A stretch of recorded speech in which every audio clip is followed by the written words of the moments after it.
آپا ہر بات میں پریشان مت ہوا کریں۔ درمیانی عمر کی ڈاکٹر مہرالنساء خابر اپنے ہسپتال میں تھی جب ان کا بیٹوں جیسا بھائی ان سے ملنے آیا۔ تم بدمعاشوں کو اپنا دشمن بنا رہے ہو اور میں پریشان بھی نہ ہوں؟ اپنی کافی میں چمچ چلاتی سفید کوٹ میں ملبوس ماں جیسی بہن نے کہا۔ کچھ نہیں کرے گا، وہ میری ڈیل ہو گئی ہے۔ اتنا کہہ کر منیر نے مہرالنساء کے ہاتھ سے کافی چکھ لیا اور اس کا ایک بھرپور گھونٹ بھرا۔ واقعی میں کچھ نہیں بولیں گے؟ جی واقعی کچھ نہیں بولیں گے۔ وہ پرسکون ہو گئی۔ ان کے بھائی ان سے بھی اتنی محبت کرتا تھا جتنی وہ کرتی تھی، وہ جھوٹ کیوں بولے گا؟ مہرالنساء بھی جانتی تھی ان کا بھائی ان سے جھوٹ کیوں بولے گا۔ قرۃ اللہ نے انہیں رحم سے دیکھا۔ ایک منٹ، جوگن نے کہا، اس سب میں زباب کا کیا لینا دینا؟ کسی ماہر ڈیٹیکٹیو کی طرح پوچھا۔ ویسے بھی اس نے ساری کرائم تھرلرز دیکھ رکھی تھیں۔ مجھے نہیں معلوم، بس اتنا پتہ ہے کہ زباب شفیق سے شادی کرنا چاہتی تھی، مگر شفیق کے کچھ مسائل چل رہے تھے منیر کے ساتھ۔ نساء نے سخت لہجے میں کہا۔ تو یہ بات آپ نے کیوں چھپائی؟ وہ سر سے پوچھا۔ ویل چیئر پہ بیٹھی عورت نے بس ایک نظر اسے دیکھا، مگر اس میں صاف تھا کہ میں تمہاری بھاگنے کی کہانی سناؤں؟ آپ نے صحیح نہیں کیا نساء، یہ آواز مہجبین کی تھی۔ میں نے آپ کو بیشتر بار کہا ہے، گناہ کو سدھار لیتے ہیں، اس کو چھپاتے بعد میں ہیں، چھپانے سے پہلے اصلاح ضروری ہے۔ مہرالنساء نے تھک کے ایک گہری سانس خارج کی۔ اب بہت دیر ہو گئی تھی اور شاید واقعی ہو چکی تھی، کیونکہ اگر سیڑھیوں کا سفر طے کر کے کوریڈور کا موڑ کاٹو تو تمہیں بالکل سامنے ایک بت بنا کھڑا بھائی نظر آئے گا، جس نے اپنے باپ کی قاتلہ کے خلاف اکیلے جا کر FIR کاٹی تھی۔ ارد گرد کی دیواریں جوش منیر پہ ہنس رہی تھیں۔ تھانے میں ایک عجیب سا ماحول تھا، رعبدار خاموشی اور دل دہلا دینے والا خوف۔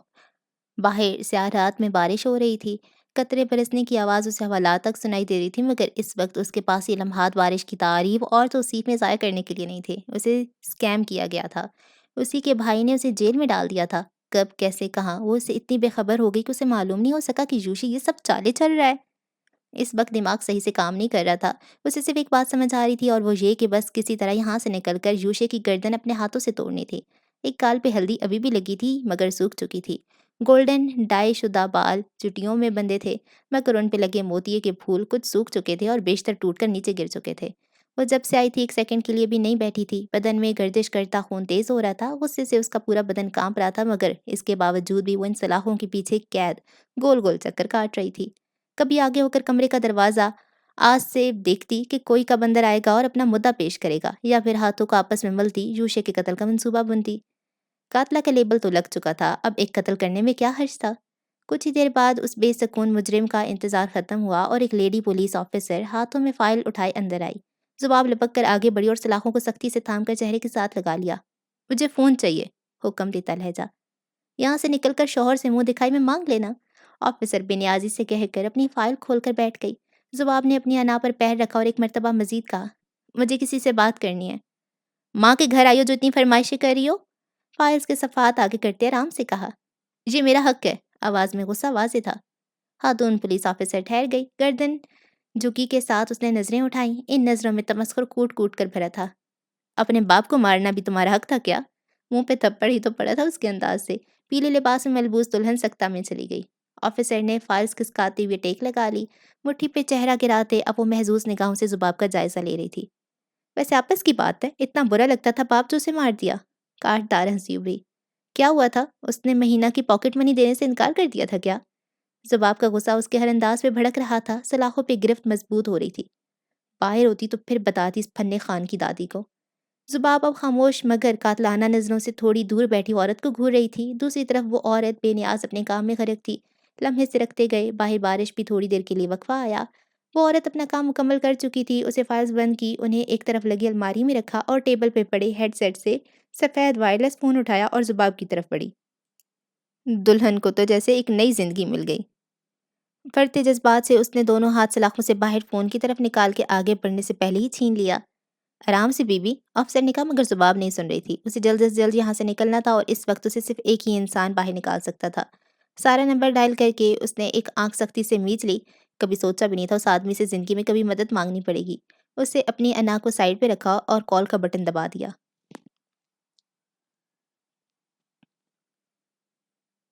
دور اسلام آباد میں واقع HM پراپرٹی ڈیلرز کے آفس میں آتے ہیں، وہاں بھی بارش یوں ہی برس رہی تھی۔ بھیگتے تھانے سے سفر ہم باہر طے کرتے ہیں۔ رات وہاں بھی ایسی ہی گہری تھی، سارا آفس خاکی تھا، خاموشی تھی کہ انسان کی چاپ کی آواز بھی پورے میں گونجتی تھی۔ ایسے میں اس اندھیرے آفس میں موجود کسی کرسی کے گھومنے کی آواز آ رہی تھی۔